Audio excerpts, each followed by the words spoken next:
Let's make some beetroot Pachadi. Pachi means raw in Telugu and this is a very simple dish to make. Add lots of garlic, 4 green chillies, 4 red chillies and roughly cut beetroot pieces of 1 beetroot. Fry for 5 minutes.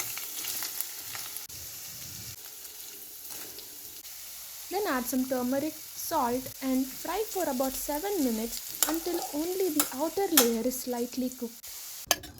Turn off the flame and let it cool down and add it into a mixer jar. Along with it, add some raw garlic and jeera.